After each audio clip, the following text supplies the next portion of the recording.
Bismillahirrahmanirrahim. Assalamualaikum warahmatullahi wabarakatuh. Nama saya Sri Epi Wardani dari Program Studi Hukum Keluarga Islam semester 5A. Di sini saya akan menjelaskan mengenai perkawinan beda agama.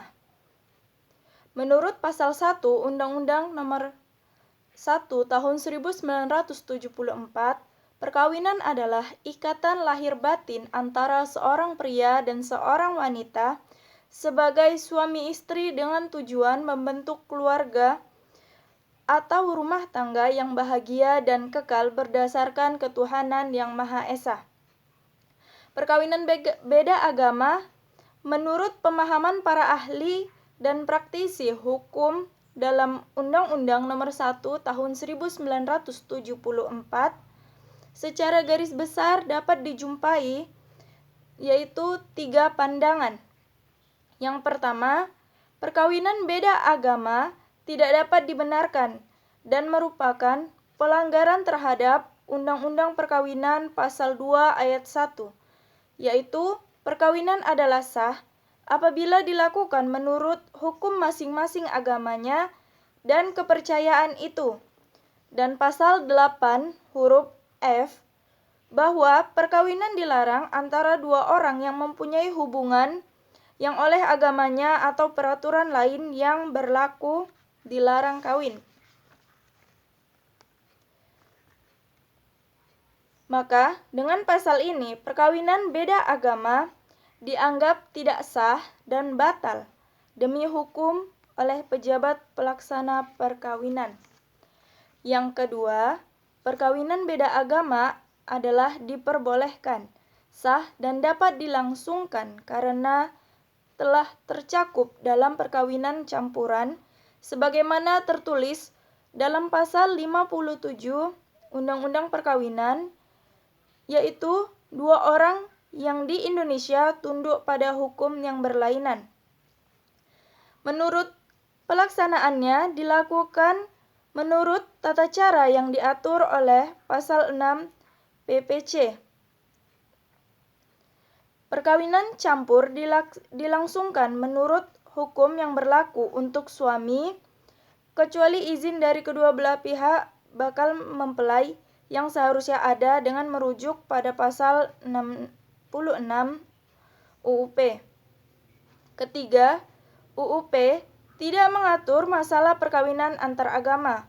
Oleh karena itu, apabila merujuk pada pasal 66 Undang-Undang Perkawinan yang menekankan bahwa peraturan-peraturan lain yang mengatur tentang perkawinan sejauh telah diatur dalam undang-undang ini, maka dinyatakan tidak berlaku lagi. Di samping ketiga pendapat tersebut, ada kelompok yang berpandangan bahwa undang-undang perkawinan perlu disempurnakan, mengingat adanya kekosongan hukum tentang perkawinan beda agama. Argumentasi yang dibangun kelompok tersebut didasarkan pada 4 hal, yaitu yang pertama, UUP tidak mengatur perkawinan beda agama. Yang kedua, masyarakat Indonesia adalah masyarakat plural, sehingga perkawinan beda agama tidak dapat dihindarkan.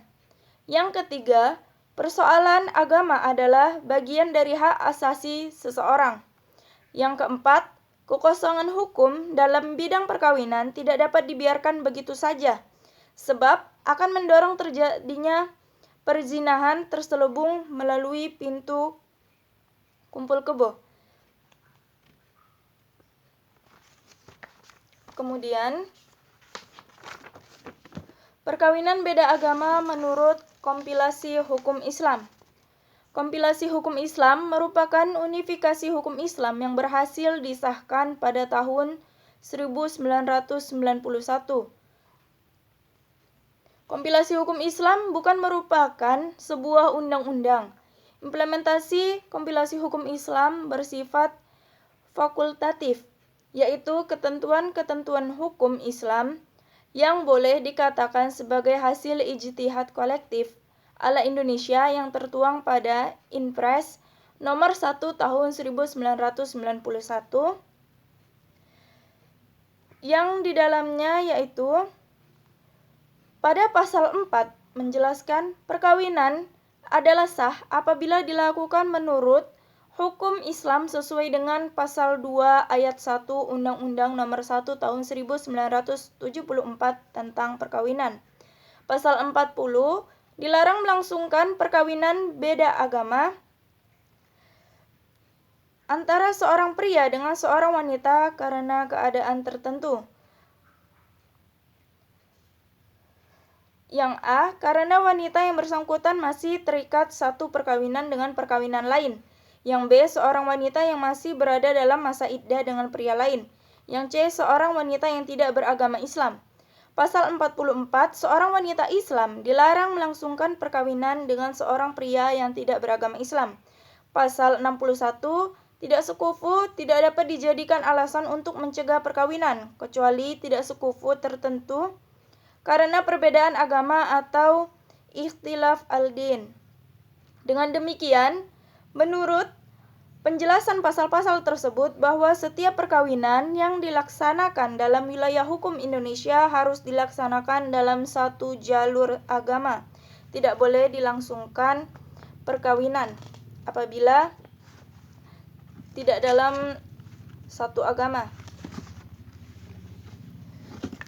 Dasar hukum pernikahan beda agama sendiri diatur pada Quran Surah Al-Baqarah ayat 221 yang isinya yaitu A'udzu billahi minasyaitonir rajim. Bismillahirrahmanirrahim. Wala tankihul musyrikati hatta yu'minna. Wala amatum mu'minatun khairum min musyrikati walau a'jabatkum. Wala tunkihul musyrikina hatta yu'minu. Wala abadum mu'minun khairum min musyriki walau a'jabakum. Ulaika yad'una ilan nar. Wallahu yad'u ilal jannati wal maghfirati biidnihi wa yubayyinu ayatihi linnasi la'allahum yatadzakkarun, yang artinya dan janganlah kamu nikahi wanita-wanita musyrik sebelum mereka beriman. Sesungguhnya wanita budak yang mukmin lebih baik dari wanita musyrik walaupun dia menarik hatimu, dan janganlah kamu menikahkan orang-orang musyrik dengan wanita-wanita mukmin sebelum mereka beriman. Sesungguhnya budak yang mukmin lebih baik dari orang yang musyrik walau dia menarik hatimu.